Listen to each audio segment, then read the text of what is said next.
Hello?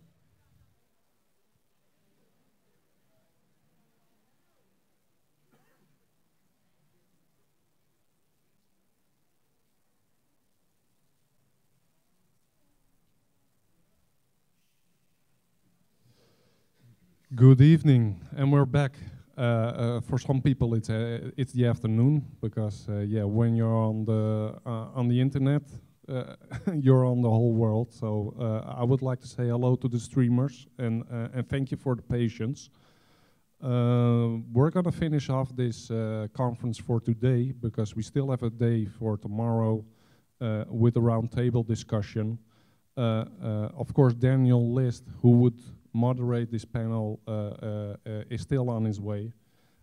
So we had to think of something, and who follows the Secret Space program knows Jay Weidner. So I would like to introduce Jay Weidner as the moderator of this panel. And I want to give one disclaimer. Jim Mars had to go. He had other obligations. So that's why he's not on the panel. And one thing for tomorrow, we're going to start at a normal time, so 9 o'clock. Okay, Jay? Thank you.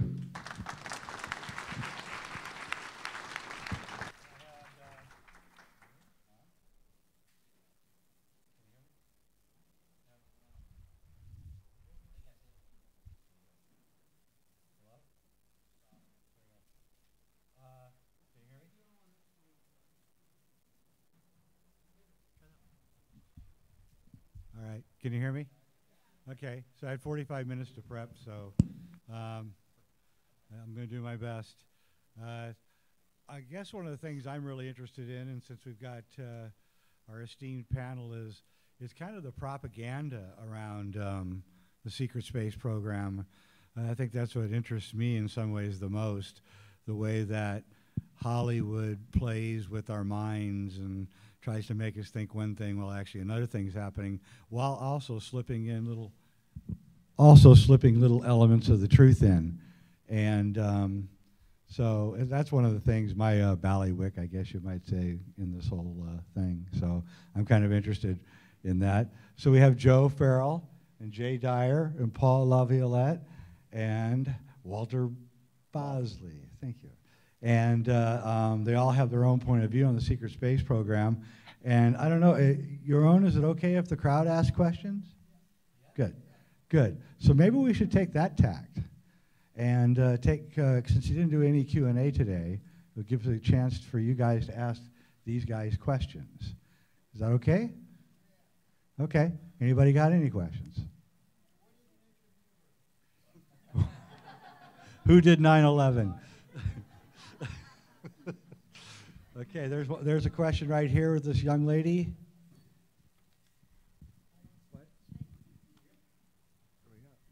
Hi, all of you. It's been wonderful to see you offering your good stuff. I'm wondering if any of you have any comments to make about some of the Secret Space program insiders that are starting to come out, like Corey Good and Randy Kramer, and if you have thoughts on some of the intel that they're sharing. Yeah, something comes to mind. I think that it's good to hear what, so-called, I don't mean that in a negative way when I say so-called, but what we call whistleblowers. But what we have to keep in mind from my perspective is that if they were actually connected with anything, some of what they might be saying could be stuff that's been, it's toxin, it's fake, that's been given to them or put into their consciousness or whatever you want to call it, that isn't real, isn't true, and it's been put in there to discredit them. It's kind of, it's disinformation, so to speak. So we do have to be careful with some of this stuff because as exciting as it might be, it just, it could very well be disinformation. So that's just something to consider. Paul, I know you got some feelings on this. I agree entirely. Another example would be the Philadelphia experiment, and several authors writing books about time travel, connecting with the Montauk Project, creating a wormhole to the past and people coming through and this sort of stuff. The technique in disinformation is to mix a lot of far out stuff in so that you end up not believing anything. And then they've accomplished their goal. Jay, you got anything? Not so much on whistleblowers. That's not. I tend to be skeptical in general. Skeptical of Snowden, for example. I think that he's an example of somebody who, were he really a whistleblower, would he be given media spotlight like he is? That's my opinion. But when it comes to the secret space program, you know, my field is more philosophical, more Hollywood-based, so I don't think I'm the guy for that one. Okay. Joe, you got anything? Yeah. I'm a researcher. I'm a documents guy, so I don't do whistleblowers. You know, and there's a place for that. You know, that's a legitimate field of research and reporting and so on and so forth. But I don't do it. So I'm kind of inherently prejudiced against the idea. I believe if you're going to argue a plausible case about something, it has to be from sources, reasoned argument, reasoned speculation, reverse engineering the science models that you think might be involved in advanced technology or whatever. Anyone can get up in front of a camera and a microphone and tell a story and claim that, and produce records that they did X, Y, Z for the government at such and such a time. I think we have to get in this alternative community, we have to get back to a culture of research and documentation. That said, I think it highly unusual that coming into this conference, I began to notice, and I started asking people, are you noticing as the conference gets closer, the meme of secret space program is appearing on the internet? And we started having, you know, whistleblowers pop up and talking about it. And I find that incredibly suspicious. But I'm a researcher, so, you know, I'm like Jay, I'm inherently skeptical of whistleblowers until I see a corroborating story with some evidence to back it up. Did you have a follow-up?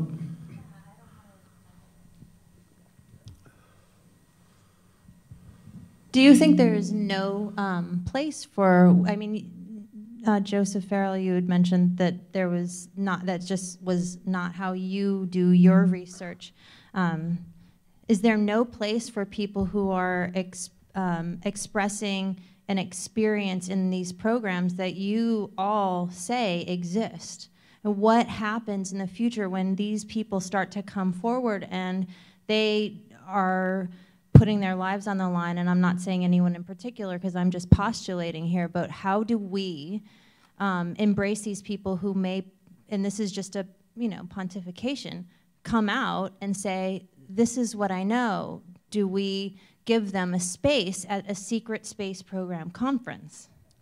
Well, I don't organize the conference, so I can't speak for the conference organizers.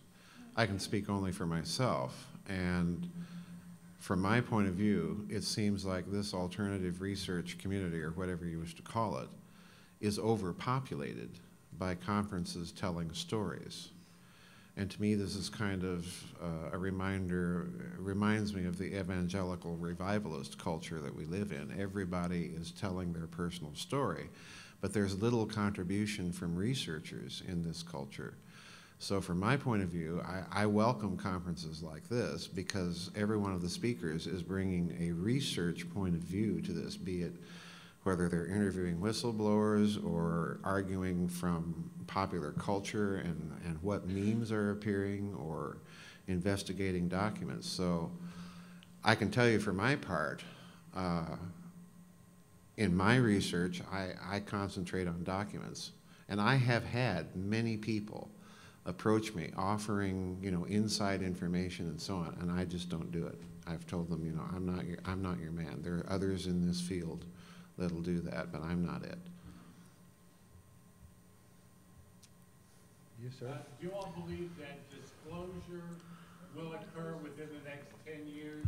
And if so, how might that occur? The question is, will disclosure happen in the next 10 years, and how might that occur? My opinion is no, not the disclosure you're talking about where we'll all be, we'll all be told over the TVs of the world or whatever by leaders. No. I think disclosure, if it happens, is going to be at the discretion of who's being disclosed. When they decide they want to reveal themselves, they will. But no, I don't think this big disclosure thing, it's not going to happen. We keep hearing about it, and it's always the next guy, the next president, it's not going to happen. Not like that. Joe? I know you got something. You got something to say, I know. Well, by background, I'm trained in academic theology, so I tend to smell a religion miles away.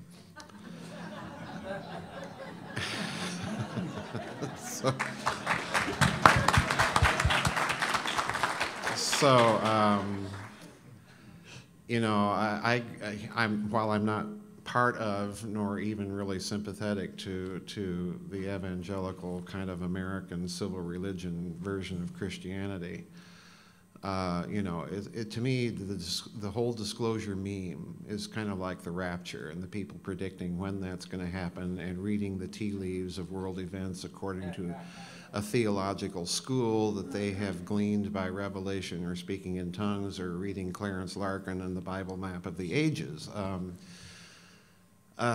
Disclosure strikes me that way.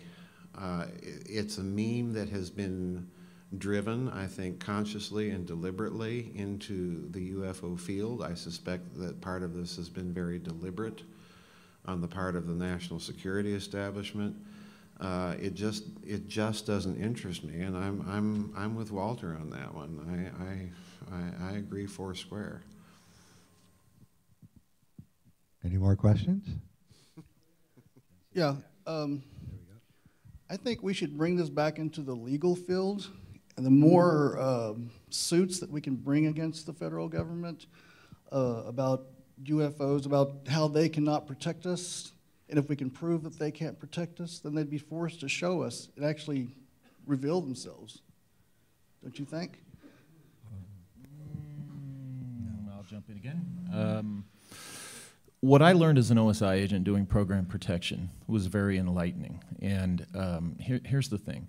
I'm convinced that the U.S. government gave the custodianship, maintenanceship, and legal ownership of UFOs, so to speak, to the private contractors that designed and engineered them.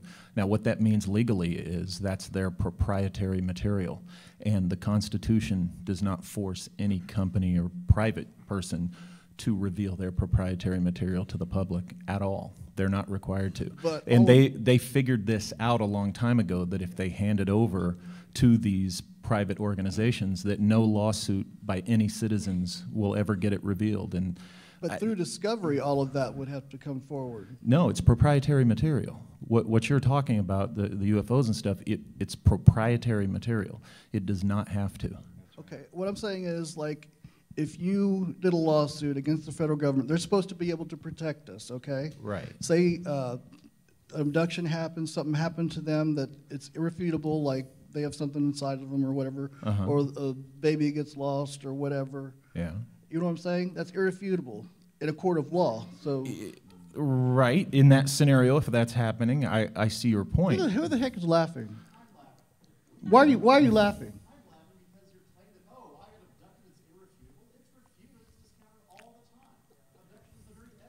I didn't say me. I said, what if somebody? It was a hypothetical, and I understand your hypothetical, but yeah.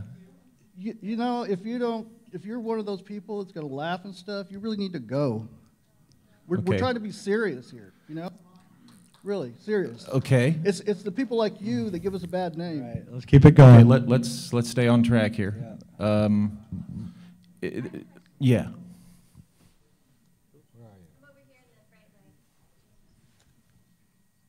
Hi.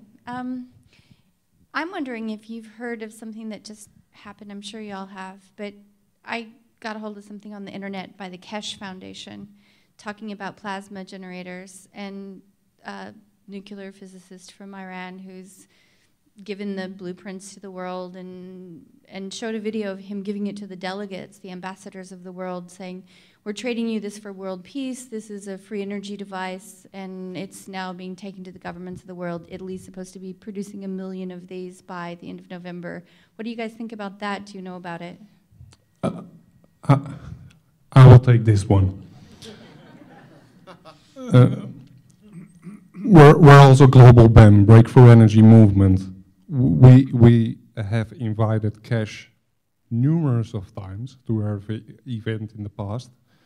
We saw 4 of his presentations.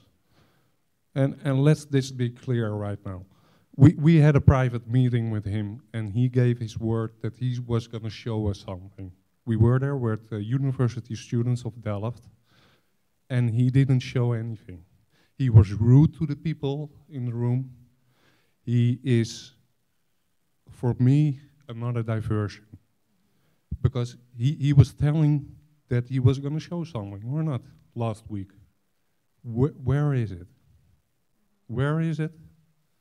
He says that he is in contact with the people from Obama, from Putin. Yeah. And I think Joseph can address this. If you think that you can put free energy, and that's a lousy term in itself, we need to step away from that term. It's another diversion. Free energy. I think I put the word free energy there. I think he calls it a plasma generator, but it's from the vortex, it's from the field, and I'm just wondering what kind of credibility if we think that this is going to come from the government to support these kind of technologies, then we're very naive. Yeah. Joseph, can you also address that? I get asked about Keshi a lot. And I've been asked about Keshi ever since he first claimed that he was going to reveal all of this stuff to the world 5 years ago, which he has not done. And in addition to this, you know, again, taking the academic research approach, I'm not a scientist like Dr. Laviolette, but I am trained in academic methods of research and documentation. I know the difference between an argument and a case and a hypothesis and a model of physics, and he has proposed nothing by way of a model of physics to claim that can address what he claims to be doing. So I've seen nothing from him. Therefore, I have never talked about him. I've never blogged about him, and I won't until I see something. Have you seen the free download, the schematics of how to build one, any of that stuff? No. Okay. No. I think it's recently released. I'm curious, and I'm hopeful, and I wish it were true, and I'm trusting you guys to help us sort out the information. Thank you. I already got 2 emails from people who try to replicate what he did, and they say it's a fake. They can't replicate it. There's nothing there, people. Move on.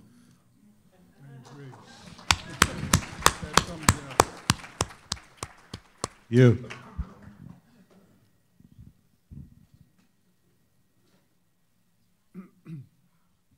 Hi, I have a question for Dr. Laviolette. I was intrigued by, I believe it was in your presentation when you were talking about what took down the Twin Trade? The Twin Towers. The Twin Towers, was that you? You made a thing about, yeah. I got the right guy, okay, good. My question is, I'm wondering if you have read Dr. Judy Wood's book, and is there any correlation whatsoever to her theories and your subquantum kinetics or not? I mean, I'm just, because she's the one that's been saying it's an energy weapon, so I'm intrigued to hear what you have to say about that. I haven't read her book, but I've read parts here and there, and I think she has some information on the internet, which I found very interesting. She's on the right track. There was directed energy weapon.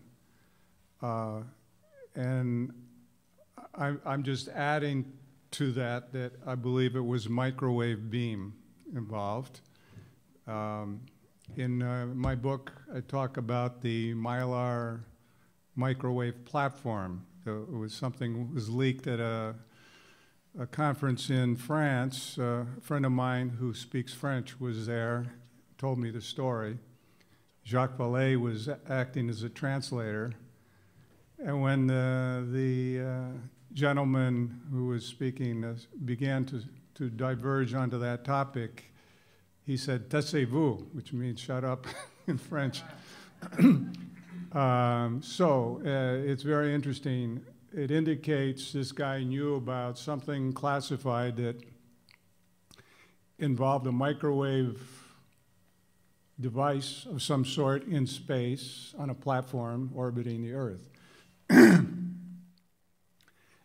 And these beams that were developed in Project Skyvault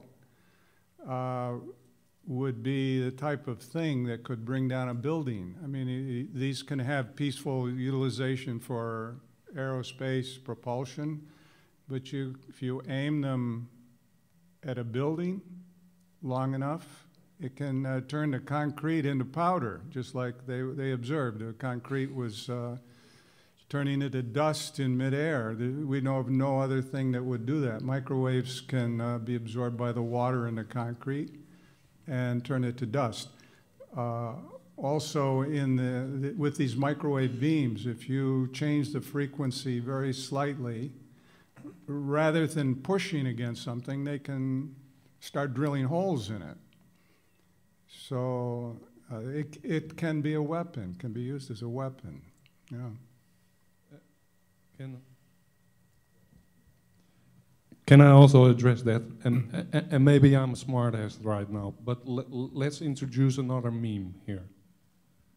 Why there's so much confusion and nobody understands 9/11, what actually happened is because the operation was penetrated by another operation. And then the truth movement in 9/11, they're all divided in camps. You've got the thermite people, you've got the controlled demolition people, or they're in the same camp. You've got the direct energy weapon people from Dr. Judy Wood. You've got the mini nuke people. The mini nuke people, or the mini nuke, I'm not addressing that one. The controlled demolition, Building 7 was controlled demolition. The 2 towers, that was not controlled demolition. That doesn't say that there were no explosions in those towers. That's what I'm not saying. But the towers were dustified. What Mr. Laviolette is explaining, and what I think is going on, and that's not my own thoughts, but you hear nobody talking about that in the 9/11 Truth Movement, is that Group 1 was responsible for bringing down Building 7. They were responsible for the legislation that came later on. They were responsible for invading the countries. They were responsible for the whole hijacker scheme. Now, who brought down the towers is a different group. There's another player on the block who said to Group 1, look what we got. Because it doesn't make sense either way. There were 2 different technologies used that day. And nobody's discussing that because they're all pointing the finger at each other. And they're all incriminated by the second group hitting the towers incriminates the first group, so they won't say anything. That's how it's working. And as a possibility, they knew about the towers and then thought this is a good opportunity to use our weapon. It's going to go down anyway, or at least it will be partially destroyed. We might as well do this and send a message to the world, look, we have this technology. And the whole world knows now that somebody has this ability, not the general public, but the people in governments and the intelligence services will pay quite a bit of attention what happened. They know that this wasn't normal, you know. And Mr. Cash doesn't have anything. And a lot of people think that breakthrough energy or new energy or free energy doesn't exist. The mainstream thinks that, a lot of scientists think that, but it was on TV, right in front of your eyes. What happened to those towers? That is a breakthrough energy technology. It was right there, people. I'll direct my question to the panel. And basically what I was going to ask about is to get speculation upon the size and scope of the secret space program. By that I mean we hear stories, for example, of underground bases connected by highly sophisticated maglev train systems. We hear of bases on the moon and Mars that we know of, possible further outposts out in the solar system, possibly some form or fashion of a fleet of starships capable of travel at least throughout our solar system, possibly beyond, possibly without limitation. I'm curious to get your speculation. Just how big is this? How many starships do we have? How many hundreds of people on one starship? Do we have a Starship Enterprise, for example? I'll just give you some ideas, but trying to get an idea as to what the size and scope of this program really is. We should take the whole, everybody should probably give an answer. Well, yeah, all of that. To a degree. To a degree, I think there is something basically like now in the 21st century, yeah, there's something basically like you described, particularly from my view, where there's two breakaway civilizations working on this for 160 years. Yeah, there's two being a U.S. based and then another European base, whether it be Germany or otherwise. American originated. Okay. They are a breakaway civilization. We can't rightly even call them American anymore. Because they broke away. And then this NIMSA associated group, yes, they would have bases on the moon. They would have put boots on the ground on Mars. They would have these underground things, yeah. So also, all of that other governments seem to be involved as well. So, for example, like with proposals of the Alternative 3 project. The government, how much governments are involved that's a different topic. Animal. But as far as the breakaways are concerned, yeah, they would have this to a practical degree. Maybe not like Hollywood, but to a practical degree, in my opinion. So it's probably privatized too. It's not government. Yeah, that's the thing. They're breakaway. They are not affiliated with a government. Our governments might have agreements and treaties with them, yeah. Oh, okay. But they are not subject to our laws or our by government. The government. It could be the other way around, essentially. What's that? So it's not necessarily overseen or directed by the government. It's the other way around. No, they are a breakaway civilization. They are sovereign unto themselves. They're not subject to our laws. They're not subject to our disclosure or our letters of anger or our stomping our feet saying we have a right to know. Ha ha. That's their reaction. They're not subject to us. They're truly independent. Anybody else? Joe, you want to? Well, I would take kind of a historical perspective in answer to your question. We don't really know what all of this money has bought or researched over the past few decades. We can guess, with that money awash in the system, and the difficulty of producing some of these technologies, that with that money awash in the system, the cost effectiveness is probably going to go down. In other words, you're going to be subject to inflation. You're going to be paying more and getting basically the same product that maybe Russia's getting for a tenth of the investment. And we've seen a demonstration of that principle recently. But my guess would be that you're looking at something rather akin to the beginning of the age of exploration. In other words, you don't have massive fleets like the Royal Navy, at Trafalgar, battling a massive Franco-Spanish fleet. You've probably got something much more limited in terms of the amount of equipment, ships, sailors, what you can actually deploy. So think Portugal in the 15th century rather than Great Britain, at the height of its power. That would be my best guess. Well, I'm curious, why is it the U.S. government, by extension the U.S. taxpayers, on the hook to fund this program if it's private and breakaway? Why aren't they self-funding? We've been doing that for years. Well, That's how the money system Now- works. Yeah, I was probably, maybe I was misleading. I didn't say that our governments didn't have some of this kind of stuff, and that's the stuff we've paid for, okay? But I thought your question was about the breakaways themselves, well, and just they have understand they have their own means of resources. They're probably, I mean, there's evidence that they're out there mining Yeah. off-planet bodies, and if they're finding tons and tons and planets of gold and such, they don't need our tax dollars. Yeah. But, you know, the government stuff, what they do, again, they put it under the contractors, and it becomes proprietary material, and we don't have Therefore the know it. need to know. So that's what they'll argue, Okay. is what I'm saying. So there's kind of like various breakaways. There's a secret aspects of the government and one or more breakaway. There's breakaway aspects to the government programs, and there are actual breakaway civilizations, and they're two different breakaways. things. Yeah. Go ahead, you had a comment?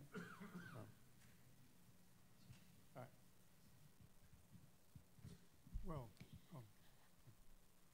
Thank you very much for being here. I am really curious, having spoken to a lot of leaders, including student leaders, students across the globe. A lot of people know a lot of this.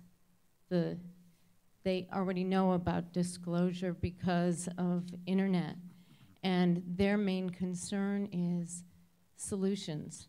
So I'm really curious from each of you, what is the aim, what is the next step aim of what each of you are working on, and what are some of the solutions and ways or pathways for people to follow, because people feel kind of with their hands tied, wondering what to do.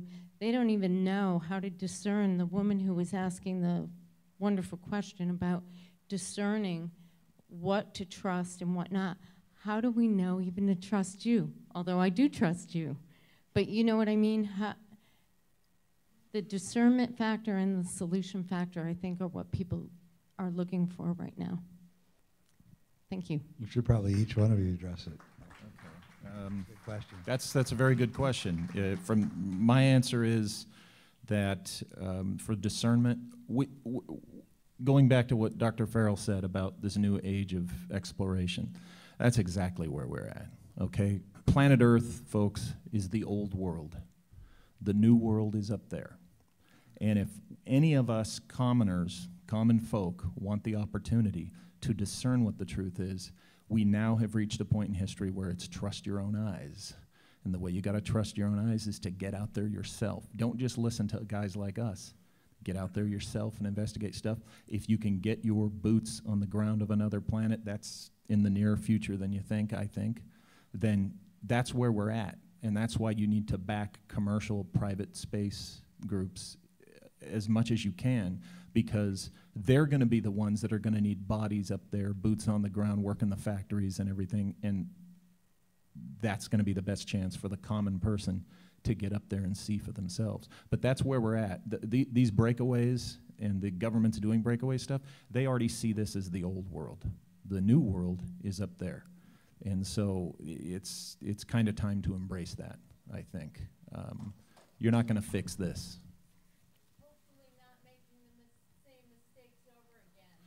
You know what? There's never going to be a paradise. There's never going to be a perfected world. You're never going to do that. And my view is this reality we live in is perfect. It's exactly what it's supposed to be, because the only thing you can change is yourself. And if each person works on themselves, that's what they can change. But to change the world, make it perfect, that's a dream. And it's misguided. I think everybody should have a chance to respond to this. Yeah, to add to that, I believe by attempting to reproduce some of these technologies that have been kept classified and reverse engineering them, getting some breakthrough in mass producing free energy machines, space propulsion devices, to get that out there, you bypass all of this. and except it's out in the open. And if we can get that off the ground without being stopped, without being suppressed, then we can bring this forward. I think that's a way to go, and be aware that the physics community is not necessarily your ally in this. They're going to try to stop it because physics is a religion. No, most people don't realize that. They are protecting their own dogmas. And free energy, these over-unity space propulsion devices, they oppose their dogmas. What physicists call a standard model collapses when the reality of over-unity is demonstrated. So either they try to ignore it or they will attack you. I was at the patent office. I was fired from my job because I put on my website a link to a conference on cold fusion. It had one cold fusion paper. Because of that, I was suddenly part of a conspiracy in the patent office. And this was orchestrated by the American Physical Society, the information office there. They were sending emails to all the upper echelon people in the patent office. And including my director got email. And they were making up all sorts of stories about me and another fellow, Tom Vallone. We were both fired about the same time. Tom was putting on the conference. And after my director got the email saying, look at what they're saying about Paul, 3 days later I was given notice. So I didn't have support from the patent attorneys there, the labor union of the patent examiners, because I wasn't there long enough to have that ability to have that service. But Tom did. He, after a 4-year battle, he got his job back and all back pay, so he managed to show them. My only recourse, I brought a lawsuit. I managed to increase the scope of the equal opportunity law to include scientific belief.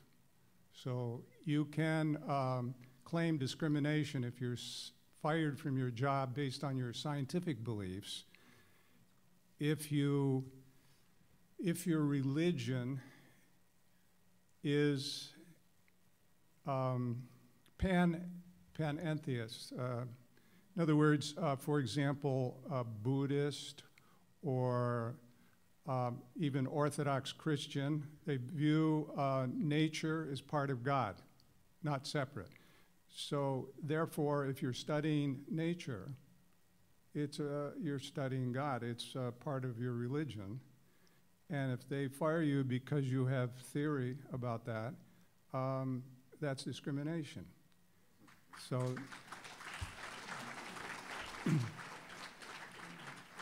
that's out there as a possibility people can use. You know. Jay, how do we discern? The simplest way is to just believe anything I say. Just follow what I say. I'm kidding.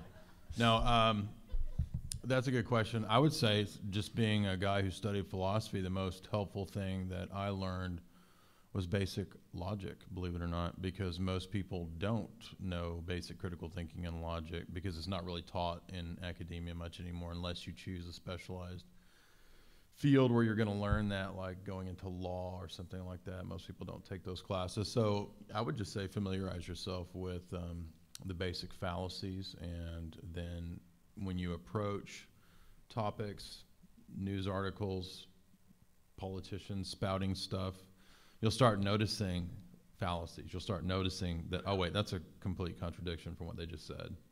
So I think that's the most practical, broad spectrum advice that I could give to everybody. Joseph? Well, yeah, pardon me. My sinus seems to have kicked in, but I wholeheartedly agree with what Jay just said. I would add, may I have some water, guys, please? I would add wholeheartedly to that it's all too easy in this culture, thank you.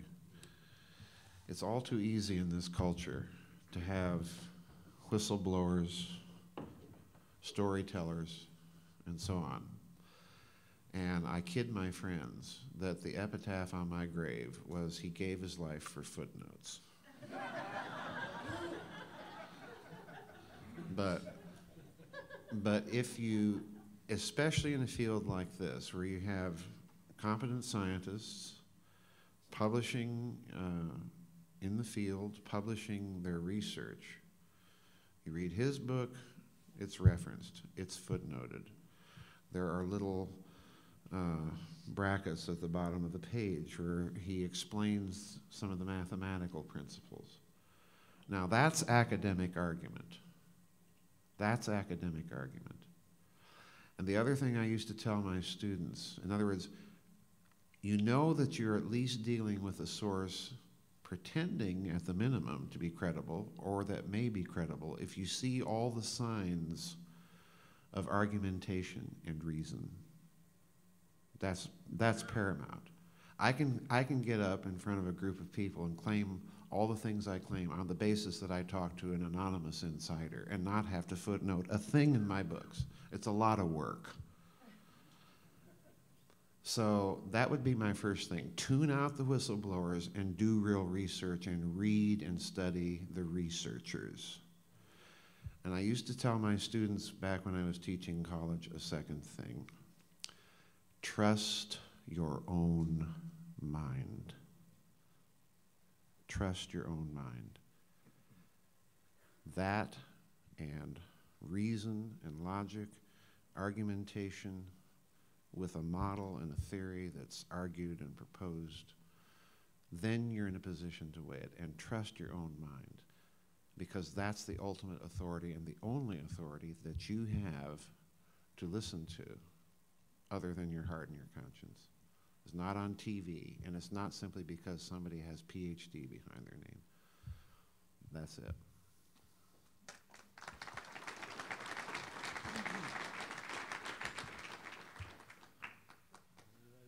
Could I back up here for a moment to Walter's comment there about the going off planet as kind of the next step? Right. Is there a sense in which these folks, which may be enthusiastic about this or even behind it, want to get rid of a bunch of us before this is really accessible, before off-planet is accessible? I would think, is that the full question, or did I interrupt you? Yeah, that's enough of it. To me, the people that would be interested in getting rid of a bunch of us have a different agenda. I think you're asking, the ones who want to go out in space, do they want to reduce our numbers? What's that? Yeah, and my view is, I would think not, because if they, here's the thing about the whole thing about the old world and the new world, and I think most of us have read the stuff that Columbus wasn't the first one here. The Vikings weren't the only, the first one here, that the Templars knew about the Americas, and, the leaders in the old world in Europe, certain ones of them knew this place was here, these continents were here. And when they decided to open it up, for commerce and exploitation, they needed the manpower, okay? So from my perspective of studying the parallels between now and that history, no, to me that would defeat the purpose. They need the manpower, they want the manpower. If they're going to industrialize moons and open up colonies on planets, they need people to build these things. They need people to run the factories and doing whatever they're doing. And so I think wiping a bunch of us out would be self-defeating. Now, the people who would want to do that, they have a different agenda. They're the ones who want to turn this place into their own private club. You know, that's my perspective on that. All right, my question is for Paul. Regarding the alternative energy, it seems to me that the history of it has proven that mass producing, manufacturing a viable product will not be permitted. People who get close to succeeding have been destroyed. That's been the history repeatedly, it seems. So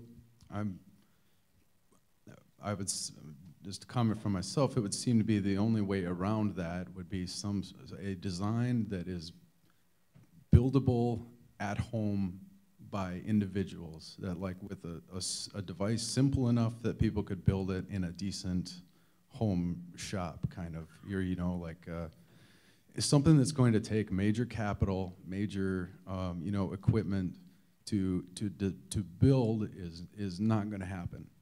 And so I guess that's my comment, and I guess given that,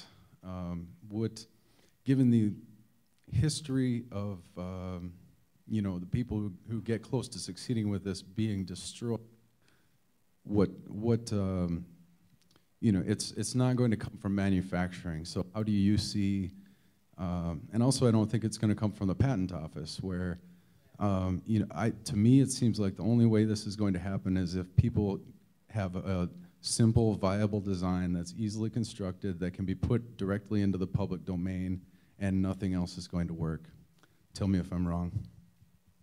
Well, Dr. Nasikas did get a patent on the first thruster, superconducting thruster, so it is possible. You try to write the patent in such a way that you don't emphasize the fact that it's over unity. They can probably figure it out, but still it's possible to get patents. As far as manufacturing, I think not to get scared by the past and just be fearless, go forward.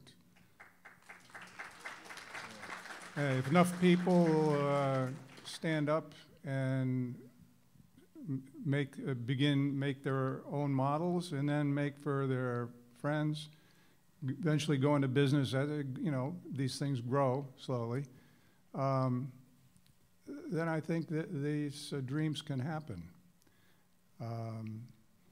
It does take money, and this is also a key. A prosperous economy like we have now helps to get seed money.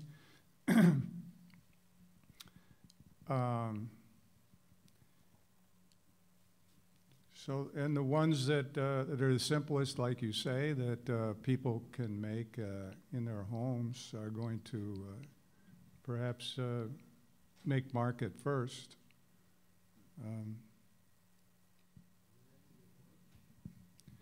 Well, it's interesting, there was one on the YouTube where the guy shows an electrostatic perpetual motion wheel.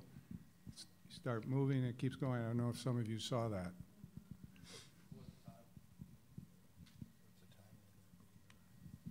Looks like a Ferris wheel with aluminum strips on the side, and he's got something that comes close.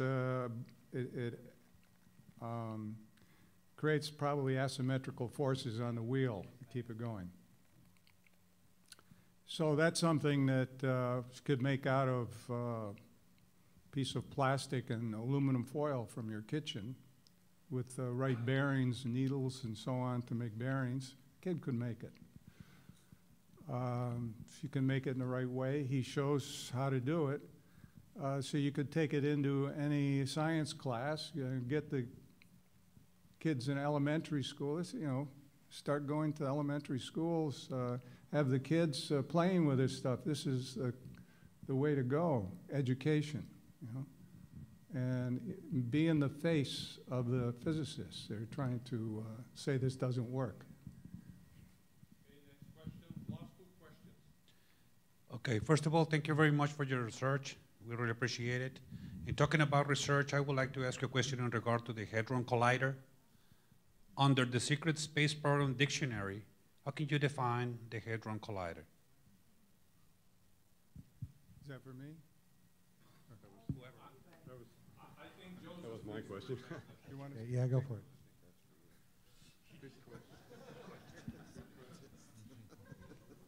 How to define the Hadron Collider under the Secret Space Program?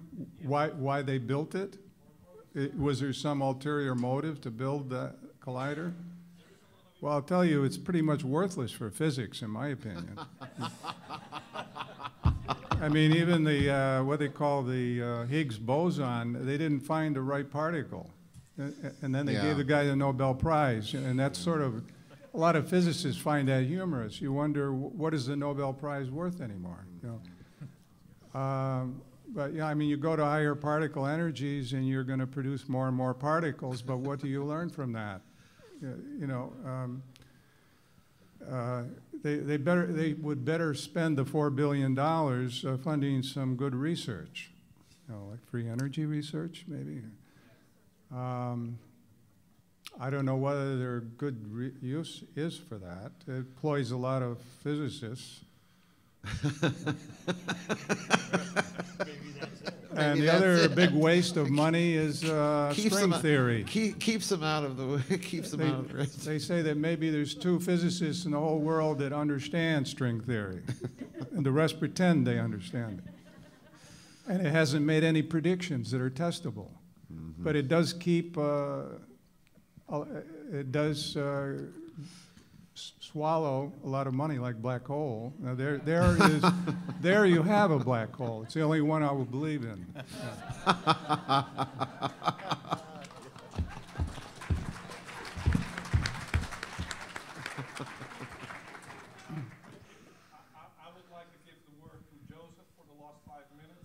On CERN? Yeah, I know. Well, I'm with Dr. Laviolette. I think CERN has nothing to do with particle physics. I mean, if you keep, let's imagine we have a racetrack and we've rigged a mechanism to take 2 grandfather clocks and whirl them around the racetrack in opposite collections and slam them together, and then say, oh, look, we found a piece of a gear. That's a fundamental building block of the universe. You know, we keep getting smaller and smaller and smaller and more obscure, and I absolutely agree with Dr. Laviolette about the Higgs boson, quote-unquote, discovery. This is in some dispute by some physicists. The way to be quite honest, the way I look at CERN is, if any of you know the story of the Nazi bell that Walter was referring to in his presentation this morning, you know, what you're dealing with there is counter-rotating systems. And it's very interesting if you look at, I think CERN, I think particle physics, in other words, is kind of the cover story for CERN. I think what you've got there is a huge torsion machine that is a machine that is trying to engineer the magnetosphere on a planetary scale, and now there's evidence coming out that this is the case. And in addition, you've buried this machine in a morass of piezoelectric rock, you know, and they're confidently telling us, well, this is going to have absolutely no effect on the planet. You know, with a magnetic field, what, 15,000 times stronger, or 8 to 10 Gauss on the large collider. I don't remember what it was. Or pardon me, not Gauss. Teslas. Thank you. You know, this is an enormous magnetic field.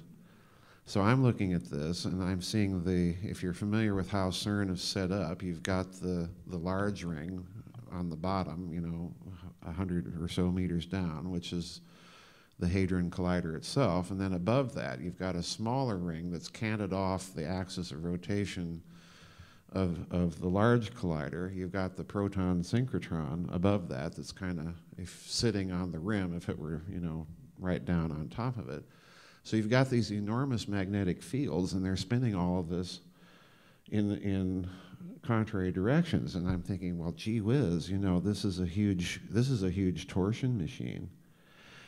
And if you look at it from the standpoint, if you're familiar with Gabriel Krohn, who eventually went to work at General Electric, the Hungarian electrical engineer, you know, he spent his life devoted to the application of tensor analysis to rotating electrical circuits and breaking electrical machines down and showing how you could use tensors to manipulate one machine into another.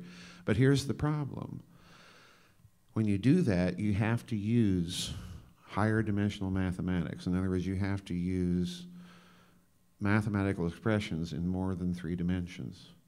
So in other words, while CERN is confidently telling you, no, this isn't about higher dimensional physics or any of that, although now they're changing their story. If you've been reading some of the stories about CERN, well, maybe we are going to play around with higher dimensions and so on. Well, this isn't particle physics, strictly speaking.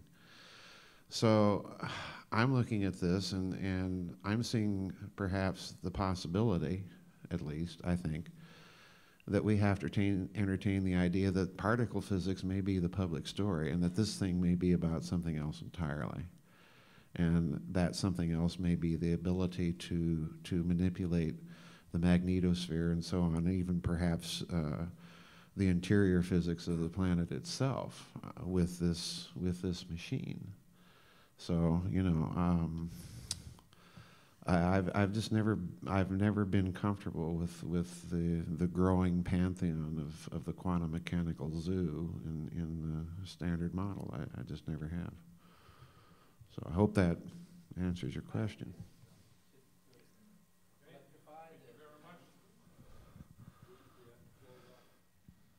Thank you, everybody.